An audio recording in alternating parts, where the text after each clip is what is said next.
Welcome to She Loves the Grid, where we discuss all things F1. And we're back for She Loves the Grid after the first race of 2024. One down, 23 to go. 23 to go. Well, welcome back. I am Claire. I'm Dianne. So how was your week leading up to the race? Good. It threw me off the whole week having it Thursday, Friday, Saturday. Even last night, I was like, oh, I got to get up and go to work tomorrow. And I was like, wait a second. No, I don't. I have the whole day tomorrow. I know it was kind of crazy being a Thursday, Friday, Saturday, but I kind of like having an easy Sunday. I did. Yeah, me too. I have so much to do today. And it's like, I did not mind the Thursday, Friday, Saturday. I'm down with it. Pretty cool. Gives me all of today. Yeah. What about you? How was your week? My week's pretty good. I'm still dealing with my back injury or whatnot. So kind of the stiffness and being out of work due to that. So it's been nice to be able to relax though. Pain is pain. Get my test results this week. So we'll see. I know. I hope it's dive into it. So it was an interesting week between the testing and right into the race, and at least they eliminated the one thing with the whole drain thing. I love that they just are like, we just pour concrete over it. There's not going to be any rain. Yes. So if you listen to our podcast from last week, we brought that up several times because the drain had come up twice during testing, and the track just said, you know what? Yeah, we're just filling it in with concrete. We're not going to mess around with that anymore. So I was like, yes, that's exactly what you need to do. Thank you. So we do not have any issues on track. Good. That was nice. That was really, really nice. And really shockingly, I was expecting to have more track limit issues because, it had been hit so many times and there were some track limits. They talked about it a lot during testing. But there were some track limits. I think there were some during quali. Yeah. And a couple call outs of it during the race, but none that really affected the outcome that affected anything. So it wasn't very market that you would have to really freaked out or whatnot. Yeah, no, I was the same as you. I was a little worried, like, oh, is this one of the tracks? But I mean, early on in the race, I think Charles was told that George had some track limit violations, but yeah, didn't seem to go anywhere. So, phew. Yeah. I know what you're going to say next. Which part? Christian Horner had himself a week. Oh my gosh. Get that out of the way. Cleared. Yeah, he's cleared, but it's without, you and I dug deep and we have seen some stuff, and without the authenticity proven, I don't want to delve deep into it because I don't want to. You and I've talked about it before. We don't want to be the purveyors of rumor, and we like to deal with facts. But there's definitely something up to see the back and forth. He's being, to me, a bit smug. See what the statement from Jos Verstappen just came out today on Sundays. People are listening on Tuesday or later. We record on Sunday, so this just came out with the press today. But I mean, I think that Jos, regardless of, I don't know, regardless of, I guess, whether the allegations are true or not, I think what Jos had to say to me made a lot of sense. And I was this morning very, very early was like, I cannot believe I'm agreeing with Max's dad. But he said that there's turmoil in the team and Christian is making himself a victim where he's the one causing problems. So to read into it, part of me is like, well, does Jos know something that we don't? That, yes, this is true, like from inside the team, or is it just like he's put himself in a position to kind of open himself up to these types of allegations, and now the team is in turmoil, which is not good at all. And PR was working overtime after the win yesterday. Overtime.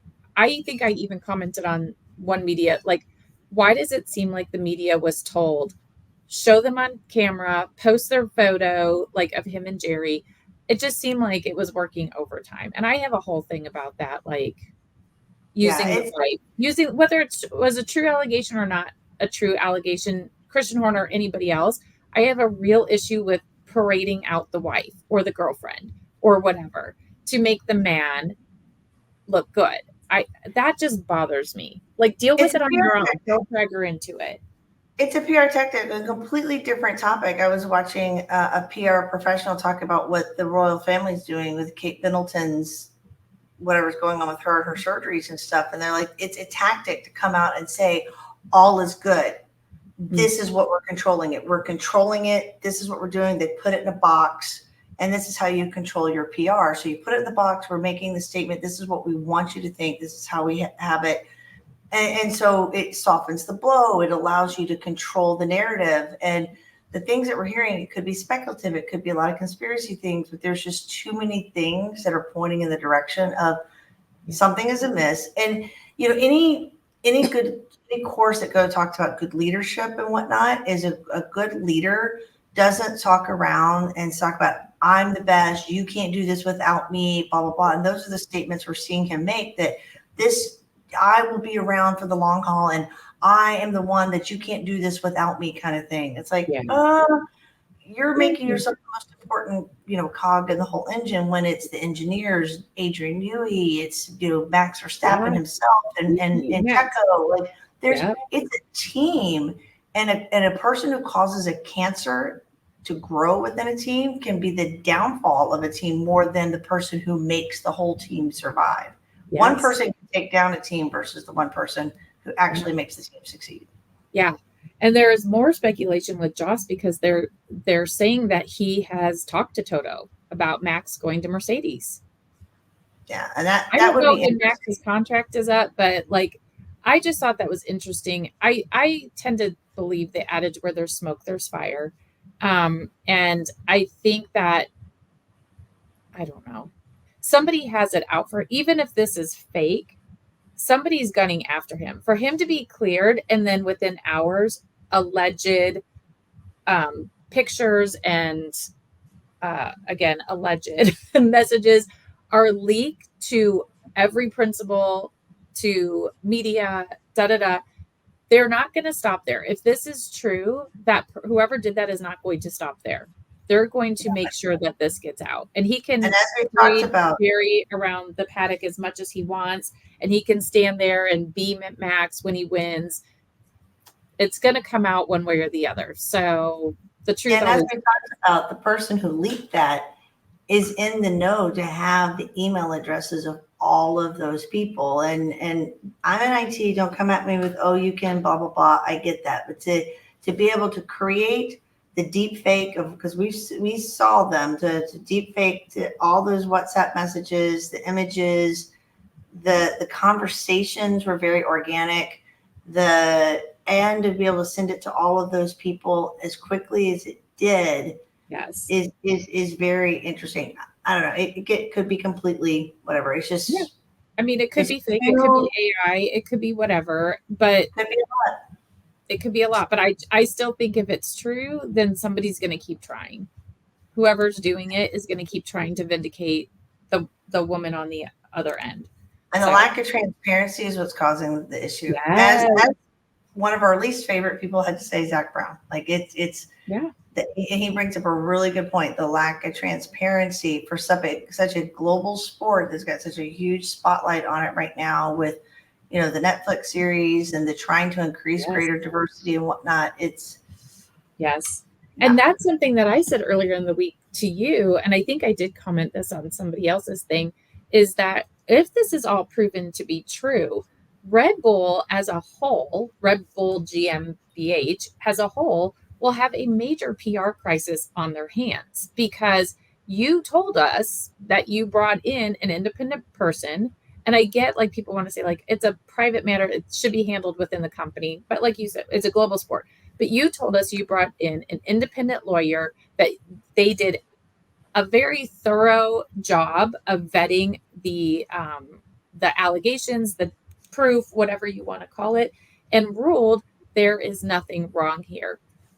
if we find out you did all of that and then it's all true, and even some of those messages are true, you lied. You, as a corporation, decided that winning and Christian are more important than doing the right thing and outing somebody from your company who is sexually harassing their employees. Yep. That's a huge PR worldwide, I would think. Well, maybe not worldwide, because there's some countries that have different, the way they treat women is different, but like that is a huge issue. Huge. So we'll have to wait and There'll be see. lots of people who listen, and I say lots, we don't have time, but people who will comment, oh, the things that the alleged messages were not so bad. It was flirting back and forth and Oh, blah, that blah, is, blah. no, when you're telling somebody, When you have a person in power and they have influence over someone's job, yes, and then this person, one of the messages literally was like, why are, you know, basically their job was being limited.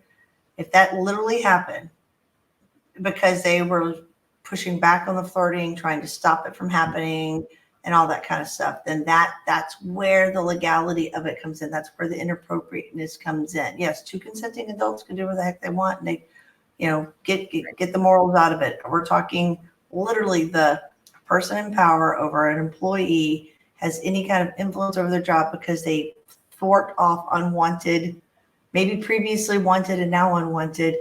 That's where we come into a problem. Yeah. And I don't care if it's male, female, you know, I don't care. It's literally that part. So agreed. Well, if we find out that the messages were authentic, then we will do a deep dive. Yep, absolutely. Absolutely. Because I don't, we'll just leave it at that. But anyway, that's enough of him, because that's just on a more fun note, Alex Albon yesterday announced that he has a new app and a website. So you can go to, which I promptly downloaded because I love Alex Albon. And more behind the scenes stuff, like what's happening at the track and different things like that. And then he'll have his, there's a shopping icon. So once he gets some product up there, last year he had those shoes. A lot of the drivers were wearing them. So that was kind of fun. That's kind of a beyond the grid thing. He dye his hair again because he just looks so cute with that lighter colored hair. I know he probably needed to give his hair a break. Like that's a lot of color treating. But that sad F1 intro, he just looks so sad. Oh my God, the F1 intro is the saddest thing ever. It's like you said, it's dark. Everybody looks sad. Only Lewis looks cool and Charles kind of cool. Charles looks kind of cool, and then Fernando. Of course Fernando looks nice and brooding. He does this. Yeah, it's the eye. But and Lewis has movement. Everybody else is kind of just standing there. And I didn't like the Pierre Gasly one. Like he was too, it reminded me of, what is that? The thing where it looks like you're looking through a peephole. Like camera. Yeah, like he is like all he did. And I was like, what is happening here? Yeah. I don't know who. I don't. Yeah. After last year, or anything like that, but I really think I could have done a better job. And but the classic, the goodbye to George meme. So that's been the best fodder out of all of it. But we're gonna miss that. The poses last year way better. There was a lot of talk about 2025 seats this week. And I think this is just going to be our year. Like our silly season is just going to be like the entire year, because there's so many drivers, the majority of them, their contracts are up. And so there's a lot of talk about moving. So Mercedes, there was a lot of talk about a young driver named Kimi Antonelli. He's an Italian driver. He's part of their young driver program. He just moved up to F2 this year. He is with Prema Racing. He's actually teammates with my favorite, I would love to see in F1, Ollie Bierman. I think they must, at least Kimi must have done pretty well, because he did finish 10th this weekend, but he started like 17th or 18th. So like both Prema, it was like Ollie was right behind him or right before. They did not qualify well. So there's that talk that they really want to watch him. He is also going to be testing the W13 to start preparing for F1. So you'll definitely hear his name a lot. Toto also this week mentioned Sebastian Vettel. I heard about that. I heard about that. Woo! I think that'll be mentioned, like somebody coming out of retirement. So interesting. Very interesting. He said that he thinks that Seb still has speed. But I think but Toto also said he wants to wait the first few races to see what the younger drivers do, which to me means Kimi, not Kimi Räikkönen, but like Kimi Antonelli. But I just think like Seb, way over here, world champion driver, been around for a minute. Kimi, unproven, young guy. He's young. I think he's younger than Ollie. So we'll see. I don't know. I thought that was pretty interesting. That is really interesting. And you think about, I heard a comment about, if Fernando is really ready to call it after this year or whatnot too. And, it's like as another seasoned driver is one going out, one coming in. And then you have, is Mercedes willing to risk it on somebody who's up and coming after Williams has had some problems with like Sargent? And then you have other young incomers because you've got, I just totally blanched on his name, who filled in for Danny last year, Liam. I mean, there's so many. Yeah, he would be another great one. So many. Yeah. And then of course you've got the move around with Carlos and Lewis, and like there's a lot. I read too, like, are there F1 drivers this year that won't have seats next year? So that's I think that could absolutely happen. Absolutely. I think that could happen. I hope Carlos isn't one of them, but we'll see. Oh, me too. He was just too good yesterday. Oh, he's got. We will definitely talk about that. He's out there to prove he deserves to be out there. Yes, 100%. Chatty Cathy, if you don't know, if you didn't listen last year, Chatty Cathy is Helmet Marco. I call him Chatty Cathy because dude does not stop talking and he just says whatever. And most of the time it's offensive. But he did say that if Checo is consistent and finishes second and gets 1 or 2 wins, that he will be a contender for the 2025 seat. And I just listened to a podcast with Checo yesterday that was recorded before the season. And he said the same thing. They know what I can do. They want me to do that consistently. And then he's a contender. So it's not at all we'll take him. I think with Helmet, there's a lot of like, you have to do this and this and this, and then we'll think about it. So I don't know. We'll see on that one, but silly season's going to be crazy. And then we have a fun fact. Well, 2 fun facts, because the second one is not that fun, but it will lead us into the next part. But fun fact, every driver finished the race for the first time in F1 history. I also think that's kind of weird that has never happened in F1 history, that every driver has finished the race. Yeah. In this case, all 20 drivers. That blows my mind. Isn't that crazy? That is so crazy. It's like I had to go back and look at some of the stats I was tracking last year and go, oh yeah, we missed one. Oh yeah, we missed one. Like there's always been at least one. And honestly, when we were watching the race, I was kind of shocked. I was waiting for Sargent. Every time Sargent went into the pit to just be like, not come back out. Poor Sargent. We would definitely talk about Williams. When you watch the live timing, when they go into the pit, it literally says pit and then it says out. And I always have a panic when I see the word out. It'll say out and then it'll, because it's going like the coming back out, and it freaks me out. I'm like, out. Why are they out? They're in the pit. Never mind. That's until funny. they're retired, until it marks them as retired. But it's yeah. Don't be careful when you watch live timing on F1. Thank goodness I don't. Yeah. The other not so fun fact is Lando has already taken his allotment of 2. What was it? Power units before the first race and something started. else. Yeah, before qualifying. So he's used 2. You only have 2 for the whole season. We have 20, well, at that point, 24 races to go. Now we have 23. He made it through this one with that, with that system. But anytime after this, he has to replace one of those. He will be getting a grid penalty. So he has got a long way to go. A long way to go. And the commentators are talking about, since it's a Mercedes power unit, that any Mercedes-based, team is going to have an issue. Though last year they said the same thing, and we didn't see that consistently happening. So, Yeah. um, I don't yeah, I think don't know if he just got a dud or they just something along maybe. the way they had the car engineered and working along with the power unit. Yeah.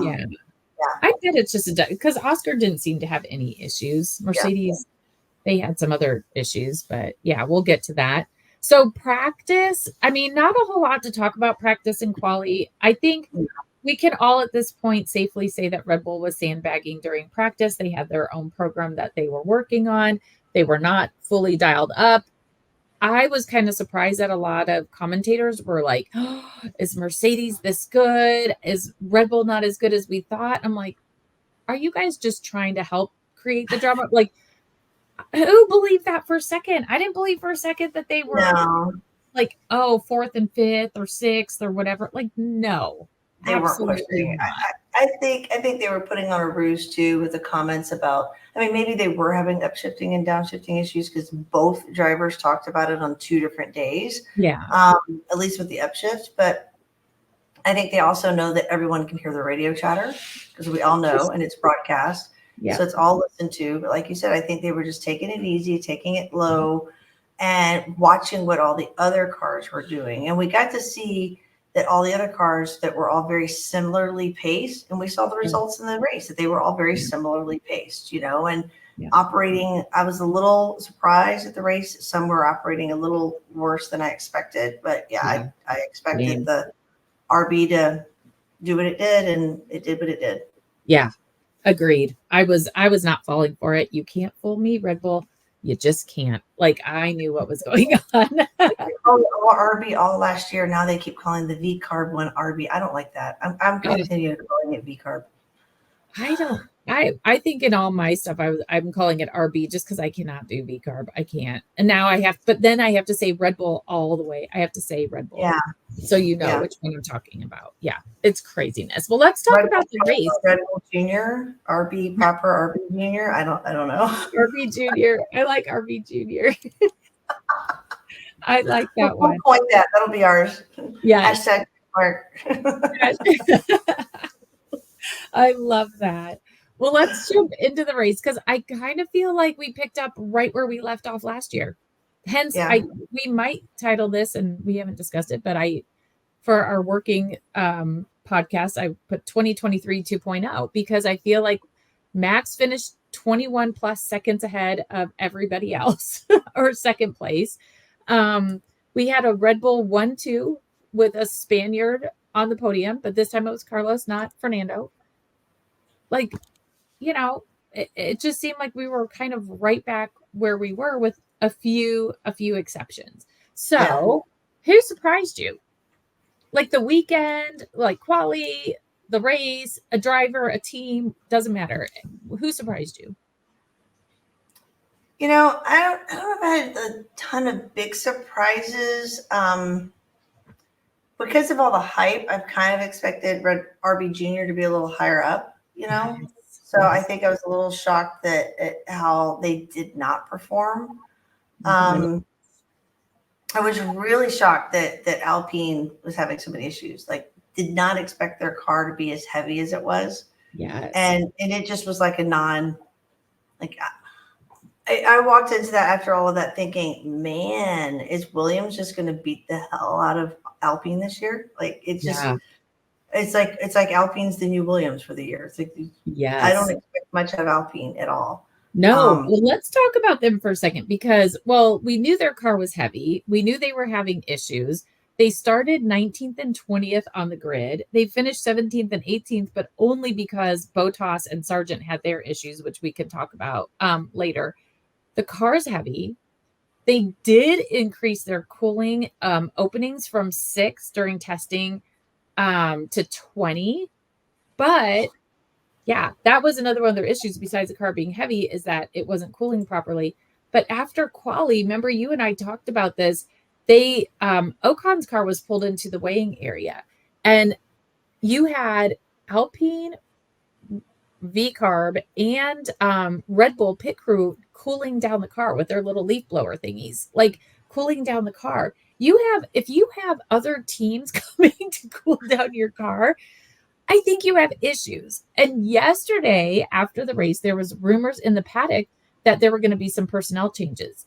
In the morning before the race, it was like, if things don't turn around, there will be personnel changes. Well, this morning when I woke up, it's being reported that their director of aerodynamics or head of aerodynamics, who's been with the company for 20 years, and their technical director have both resigned. Wow. So what worries me for them, because they are definitely on my sort of surprise list, because we already knew their car was trash after testing. But what I think is going to be hard for them to turn things around. Like at first I thought, can they do what McLaren did last year and like rise from the ashes? But the more you start having people resign or you're gutting departments or whatever, the beginning of the year, the first race is not when you clean house, right? Like No. you should have done that at the end of last year and had a car that came in ready to rock and roll. We don't clean house after the first race because nobody is going to be like, we know what it's like when a company lays people off. Everybody panics because am I next? So nobody's really going to be that focused on making this car that much better quickly. I just can't imagine. I think people go into panic mode. So Yeah. anyways, sorry. Figured we might as well just talk about them. But yes, No, I might as well. No. And I was looking at compared to last year, and Ocon didn't finish Bahrain last year, but Gasly was 9th. So like what a drastic difference between last year and this year. Like huge. I will say it's awesome to see that the drivers are, for the most part, especially Ocon, I would say, being very positive. Like as much as they can be. Yeah. And his quote, they quoted him after, he was very much being a good leader. Even the commentators talked about that. So that was and part of it's like are they doing a combination of trying to protect their team and they know the whole team's going rough or also everybody hears radio and you need to look good because there's so many seats that are up and you're trying to compete for I'm in a crap car, but I need to prove that I'm worthwhile to get a seat in a better team. Yes. Because nobody wants a hothead. No. Well, unless you're Yuki. Yeah. We'll talk about Yuki. I would say the two things that surprised me, one, Williams. Well, I think there's three things. So Williams, I was expecting a lot from them yesterday. I had really high hopes. And they both Logan and Alex had great starts off the line. And like Logan was totally racing Danny at the beginning. Like it was awesome. I loved seeing it. I'm like, I feel like Logan might be more confident. And then he had a brake by wire issue, caused him to go deep. And I thought, oh no, he's done. But he got the car back going again. So he was able to get back out there and he finished the race, even though he was last and he was lapped. But still, like, amazing. But I'm also worried for them. I guess they're like in my surprised, but also worried category because James was saying like starting on lap 2, their power units started to overheat. Like you have your brake by wire issue, power units are overheating. You have to pull back and pull away from your competitors because you can't have that. You had to keep the car cool. So like they could not overtake. They had to turn off systems to keep the car from overheating. Good news, they stayed in the race and finished. Bad news, like they've got to go figure out what's going on because it struggles because like you said, we have high hopes, but to me, it's just like Williams again. Just that it's like you can't break out of whatever is causing them to not be able to engineer this thing and take it to the next level during races for sure. I hope that they can figure it out. Like, what was it? It's interesting though, because a lot of teams had issues yesterday and first race, like, okay, let's get the gremlins out, whatever. But a lot of teams had issues. Mercedes had issues, like Williams had issues, like a lot of people had issues, even down to Lewis's seat. Like Charles had issues. Like there's a lot of things that they need to look at to make the cars more reliable. So that would actually be the second thing that surprised me is so many teams having issues. Glad they were all able to finish. That's major. I think that says a lot, but they all have to figure out how to make their cars more reliable. The other thing that surprised me was freaking Carlos getting a podium and passing Charles. He is comfortable in that car. And he said last year he wanted a car that would overtake and not just defend. Like last year, he felt like he had to defend his position a lot because he couldn't overtake. So he had to defend. This year, he, at least in this race, felt that he has a car that can overtake. And he was not too far off of Checo at the end. So, I don't know if they made the right strategy with the hards. I think the hards are better on the Ferrari, but the Red Bulls were on softs. And, there was his whole comment like, when do the softs start falling off? And Ferrari, with their usual, we're checking, came back and said this lap, but they never fell off for Checo. Never fell off. So, yeah. The tire strategy was interesting while I was watching that, wondering,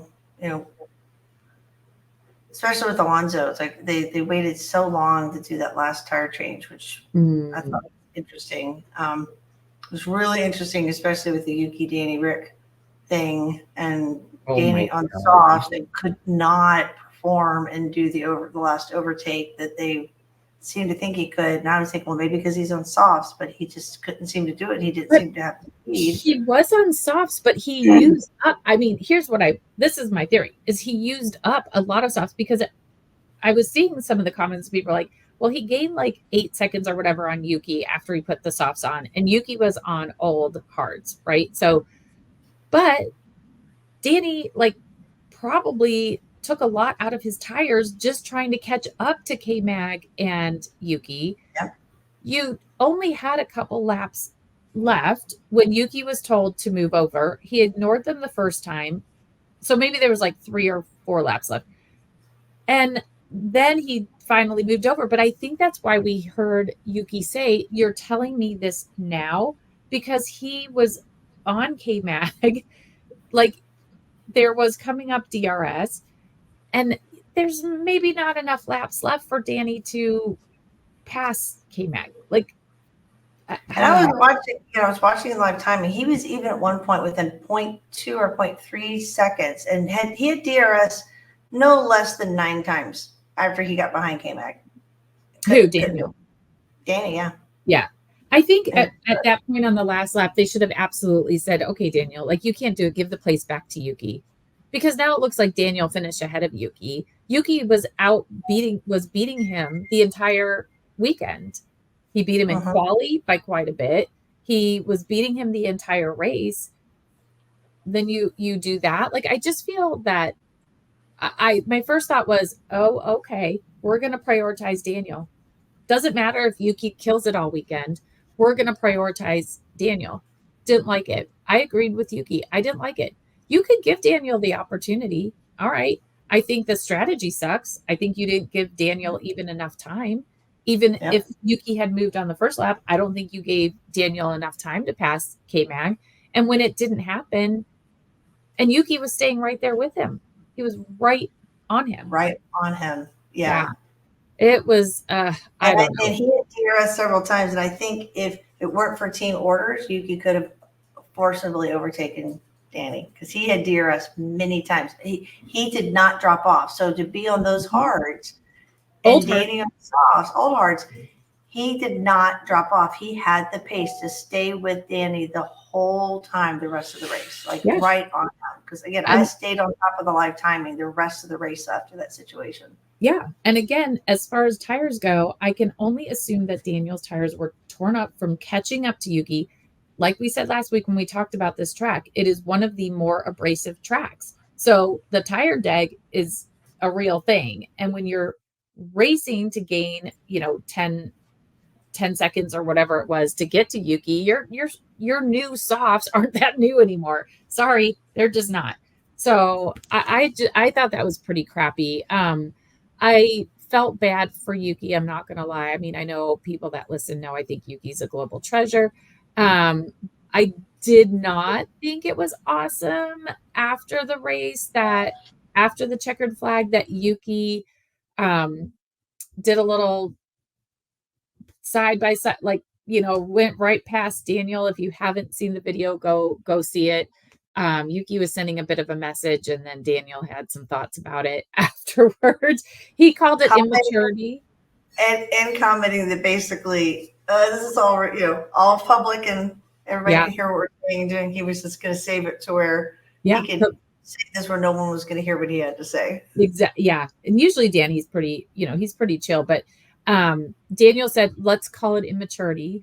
Like, and I think right there, we're at race 1 now. Like, you're going to do that. I don't think it was great, but I get Yuki's frustration. But also, it's not Daniel's fault that the team said switch orders. So there's definitely some work on Yuki's part. I think maybe he needs to figure out if that team has his back, because I think his strategy and stuff in a couple areas was not great.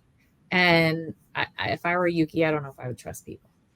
No. Like, that's all I'm saying. I wouldn't either. Yeah. And the whole thing is they weren't even fighting for points. That was 13th and 14th place. So why? Why? Like, why do we have to do that? I don't know. Okay, let me ask you this question then. Like, what are you excited about after this race? Like, what is there anything that you're like, I can't wait for? I really want to see what happens in the next week or so on what happens really next week and what adjustments are made. Because like you said, this is the first time they were out. It's one thing for testing, but to get it out in race conditions. There's so many that we've got. It was interesting that we had 5 teams that got all the points, right? So yes. five teams did, but it's kind of the 5 teams we expected. Yep. So I'm really interested to see. I had a little higher hope for, my Aston Martin. But they did not perform as well as I expected. I'm kind of interested to see what Aston Martin, McLaren, and Mercedes do to their cars between now and next week, because I think all 3 of them need some work. Ferrari is pretty exciting. I think their cars. If we could figure out Charles' car. Oh my gosh. I felt terrible for him. Like the braking issue. Because at first, like, he kept locking up and I'm like, what is going on? Like, why does he keep locking up? And then when he started saying more, like, I'm going to the right. And he even told them at the beginning, like, it's dangerous. So he was having to adjust when he put the brake on, because it wasn't like a normal, like, braking window. He had to do it sooner. So he finally got into a groove, like lap 40 or something, got into a groove with the braking. But yeah, it was a really rough day for him, because honestly, Charles should have done better. He just should have. And he was saying there's like 100-degree difference between his right front brake, I think, and his left. That's crazy. That is crazy. But he was not happy. Sorry, I just hijacked like your answer, but like he was not. He said we have got to start getting things right on race day. Like if things are great during practice, quali, race day comes and they can't pull it together. So he was not happy. Probably not happy too that Carlos got on the podium, but Carlos's car was the opposite. Like but the tire deck was much improved. They do seem to be faster. Like Carlos said, they have a car for overtaking now. Like I'm excited for Ferrari. Yeah, I'm excited for them. It was interesting to see, the ending, but I'm really interested to see what happens to those teams. I'm kind of excited to see Stake. I was shocked by Stake. Like that was, I was kind of then I was also kind of like, Alonso, you've got to get past Joe. What the heck? Like, what are you doing? But yeah, I was really excited by. Yes. They because we were just talking last week in our podcast last week. They just kind of under the radar. Nobody talked about them, and then they weren't even in Drive to Survive. Like, and then boom, like what the heck? And I think if Valtteri did not have that run in, like he would have been faster. Like they're one to watch. I think they're really one to watch. They're going to be like the quiet horse that just jumps out of nowhere this year. Yes. So that one kind of excites me. I'm right there with you. I'm a huge. What's that? It's green. Me and my green. Oh. Yes, I'm right there with you. I love Joe. I love Joe's fashion. I live for him and Lewis every weekend. But I thought that was amazing. Like they started towards the back, right? They were out in Q1 during quali. So they were not last, but I think they were like third and fourth to last. But for Joe to finish 11th after starting in the back, I do think that's super encouraging. Like you said, we didn't get to see pace from Valtteri because he got bumped in that whole Hulkenberg thing. Like, which I'll talk about Haas in a second because I am excited about them too. But I agree with you. I think if he didn't have that, he could have been up there with Joe. And then there was the 50-second, 52-second pit stop. 52-second. And compared to the worst, I think, pit stop I saw at a Red Bull was Max had a 2.9 second, which was pretty bad for Max getting a 2.9 second. Yeah. But 52-second. And you saw that they put on that left front tire and something was amiss. And then they're just sitting there like something's wrong. And the guy's sitting there like, oh, I haven't gone back to find out what happened. Like, what the heck happened with that left front tire? Yeah, something where the tire must have been compromised. I feel like there was something with the drill thingy that and again, if you're new to the podcast, I only use technical terms like drill thingy. So just so you're aware. But like something must have happened with that to mess up the tire because they had to go and get another tire. And it took a minute for somebody to go and get another tire and come back. And the jack guy had put the car down and they were telling him, you have to put it back up. So like all of this is going on. I don't know, but I would have loved to have heard Valtteri's, like, although he's super nice, like things happen, but 52-second pit stop. Come on. What? You can't do that. That's almost the entire lap. When they're running 1 minute, 30-second laps, that was almost an entire lap. You got lapped. Like how do you come back from that? Yeah. No, you're 100% right. So I'm excited to see them. We had no virtual safety cars. We had nothing that bunched the grid back up. It was like there was just nothing like that in this race to be able to even recover from something like that. Yeah. No, exactly. They did not have the opportunity. Let's talk about Haas, though, because I'm kind of excited about Haas. I'm not going to lie. I'm a smidge excited. K-Mag finished 12th. Hulkenberg, he did the damage. That was all on him. What he did to Stroll, what happened to Valtteri, that was all on Hulkenberg. But he didn't do too horrible. Like, I feel like, especially qualifying in the top 10 and then K-Mag kind of pulling himself up, both cars got into Q2. I think that they might have a little bit of oomph here and there. Kind of excited for that. Very, very excited for that. Interesting to watch. I know. And then Mercedes.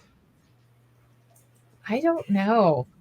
I don't know. And I got a little vibe of, from some things that were said of like them just ready to do we suck like they did last year, They're already kind of setting themselves up for that, from statements. And, not as much doom and gloom. Although Lewis was not happy during his press conference. He didn't. No, I have a few snapshots. I did grab from the snapshots to share. I did grab his statement for that one, but it's. Oh yeah. Well, you should pull that up while we're talking about it. Yeah, fun. I had some fun ones from the fun stuff, Yeah, look at that podium. Carlos looks so happy. He does look so happy. Yes.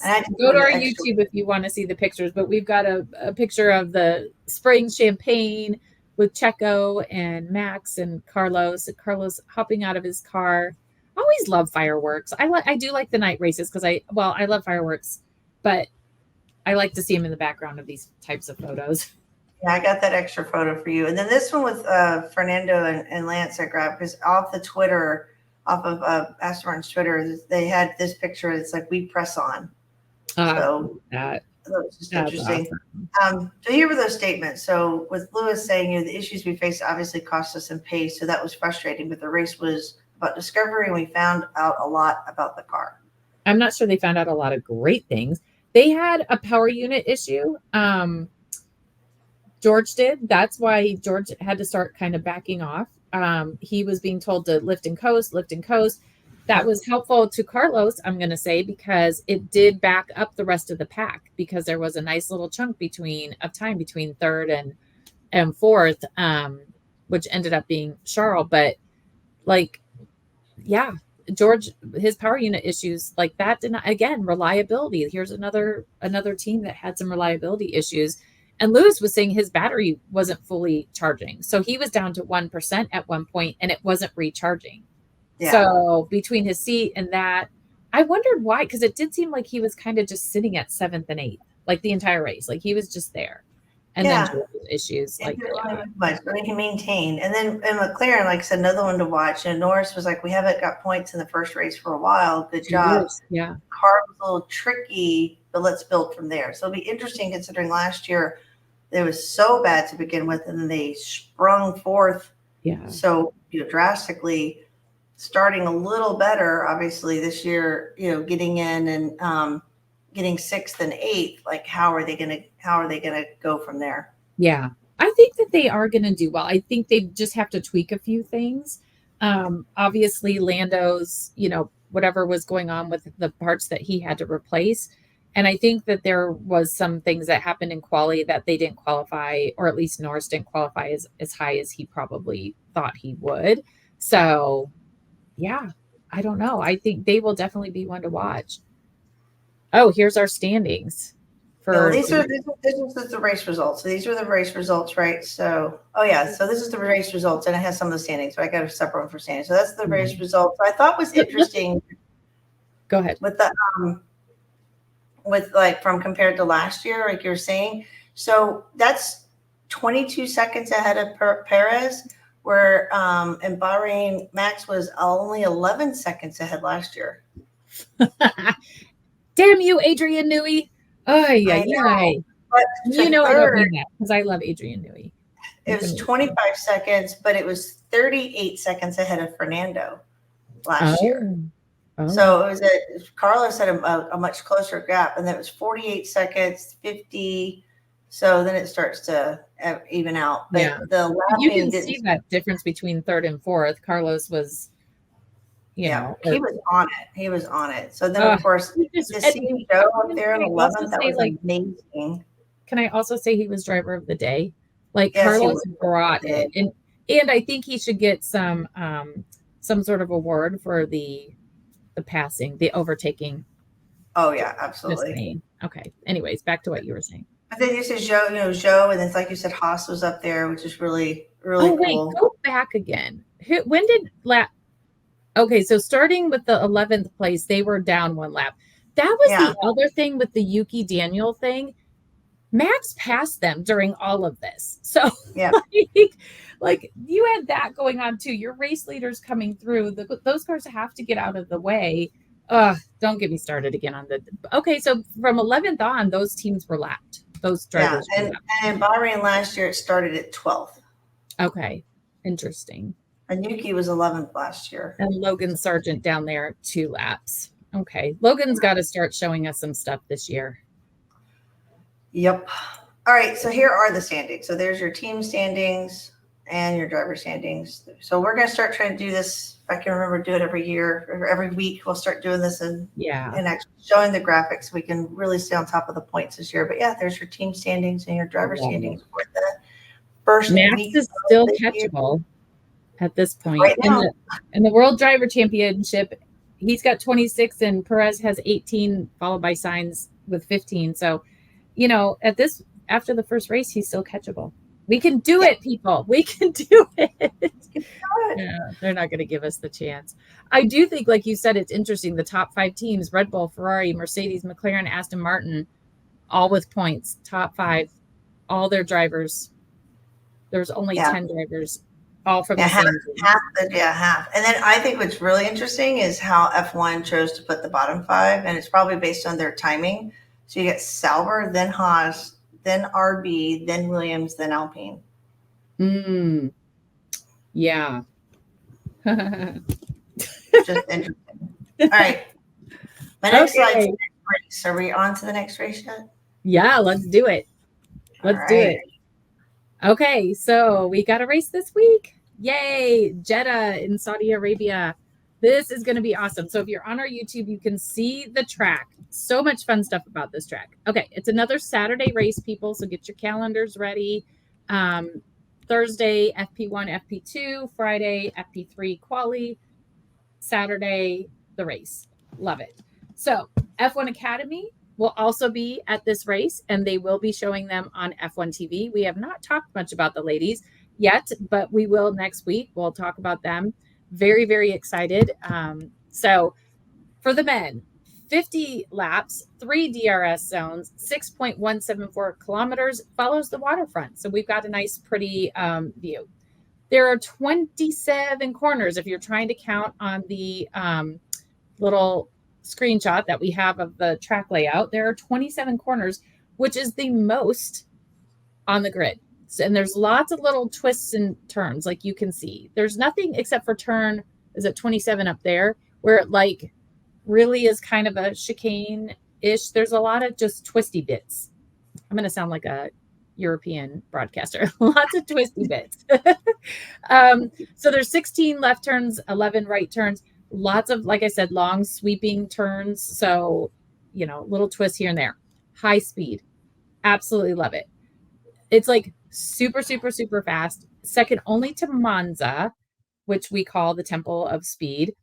The average speed on this is 250 kilometers per hour, which is 155 miles per hour. So it's the fastest and it's the longest street circuit on the calendar. Hello, Checo. We know he's the king of the streets.